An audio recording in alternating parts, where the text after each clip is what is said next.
प्रधानमंत्री मोदी का आज जन्मदिन है। जन्मदिन के मौके पर बिहार बीजेपी कार्यकर्ताओं में काफी उत्साह है, क्योंकि बिहार में इसी साल बिहार विधानसभा का चुनाव भी है।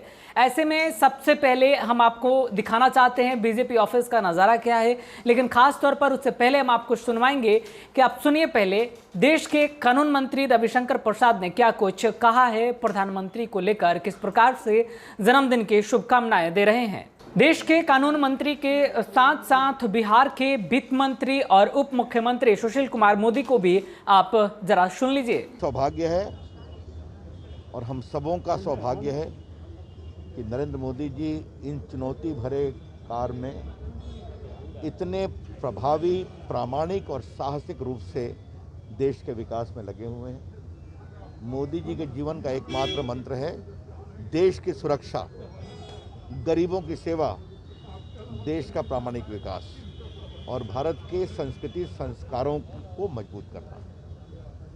लेकिन मुझे जो सबसे अधिक संतोष मिलता है, जो टेक्नोलॉजी के माध्यम से देश को उन्होंने मजबूत किया है।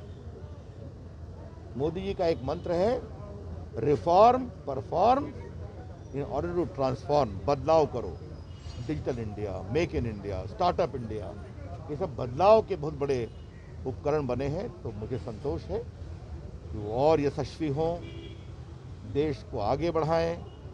भारत का जो मान उन्हें दुनिया को पहुंचाया है, उस पर उनका अभिनंदन।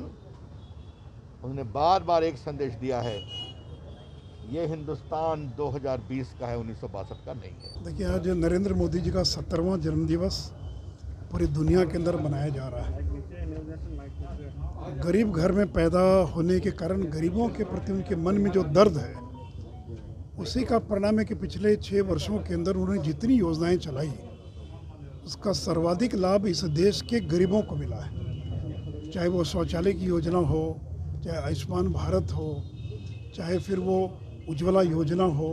मैंने ये आप एक एक योजना को देखिए और देखिए, नरेंद्र मोदी जी का बिहार के साथ एक विशेष संबंध रहा है। और इस कोरोना काल में उन्होंने बिहार के गरीबों को लगभग 13,000 करोड़ रुपये से ज़्यादा का अनाज मुफ्त देने की व्यवस्था की है। यानी 8 महीने तक, अप्रैल मई जून जुलाई से लेकर छठ तक 8 महीने तक 5 किलो अनाज, यानी 40 किलो अनाज करीब 8 करोड़ 71 लाख लोगों को, बिहार की आबादी है करीब 12 करोड़, और 8 करोड़ 71 लाख गरीबों को 40 किलो अनाज मुफ्त में दिया जाना।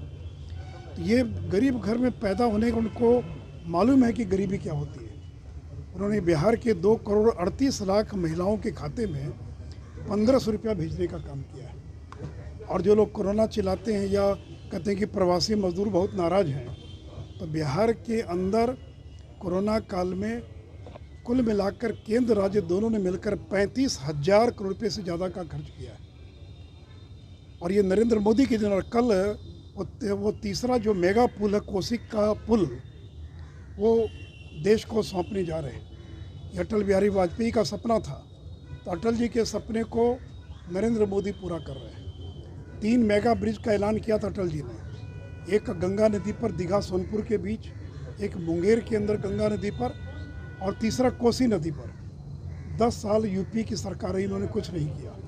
और जब नरेंद्र मोदी प्रधानमंत्री बने तो दीघा सोनपुर का रेल पुल बना, तब जाकर मुंगेर का रेल पुल बना, और अब कोसी का रेल पुल का कल वो उद्घाटन करने जा रहे हैं। यानी नरेंद्र मोदी जहाँ एक और दुनिया के बड़ी से बड़ी ताकतों से टकराने की हिम्मत रखते हैं, वहीं दूसरी ओर जो देश के गरीब हैं उनके हितों के लिए काम करने की भी क्षमता रखते हैं।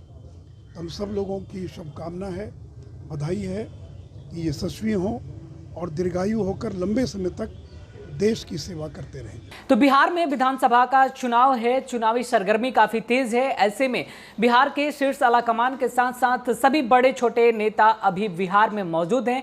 ऐसे में बिहार में एक अलग ही उत्साह देखने को मिल रहा है। आपको बताते चलें कि बीजेपी के तरफ से सेवा सप्ताह का भी शुरुआत कर लिया गया है, और ऐसे में बिहार में बीजेपी काफ़ी अच्छी रणनीति के साथ बिहार विधानसभा चुनाव में जाने वाली है।